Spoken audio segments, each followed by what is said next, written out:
So now we want to talk a little bit about muscle building. Last time on the video we were chatting about fat loss, so 5 fat loss tips. This time we're going to go through muscle building and again run through the same similar thing. 5 tips to look at if you're trying to get the gains. Number 1, we need to be in a surplus. So we need to be eating more calories than we're expending. Different to fat loss, we want to be eating more.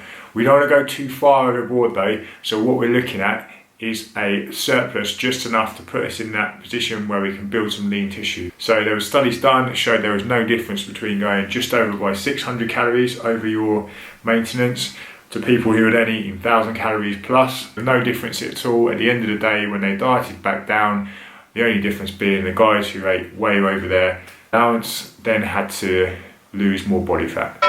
Number 2, be aware of your NEAT. NEAT, non-exercise activity thermogenesis. This is anything non-exercise related, so where you're moving around, whether you're doing this a lot like me with your hands, all counts towards your expenditure. Be aware that if you are a NEAT freak, so you don't know that you're doing a lot of expenditure via this, so you might have to consciously make an effort to move less. Now that sounds crazy, but some of you guys out there can just burn calories just for the sake of it. So again, consistency, there's that buzzword.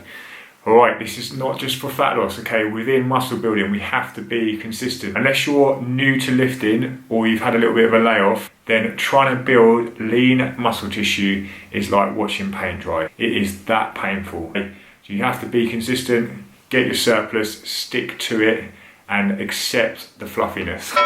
Number 3, if you find yourself struggling to eat the amount of calories that you need to consume, then try and look at maybe using some form of liquid calories. Blending up, shakes, protein shakes. These aren't the devil, alright, or they're not seen as not real food.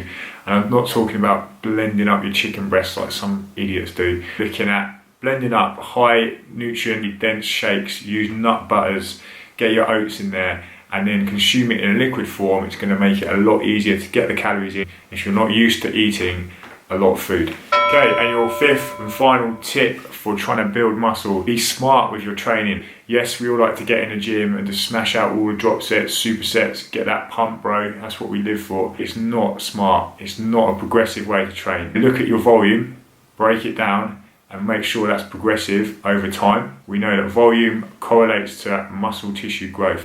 We have studies that show that. So look at the volume you're training, and also more than okay to train one body part more than once a week. If anything, it's beneficial to the natural lifters out there.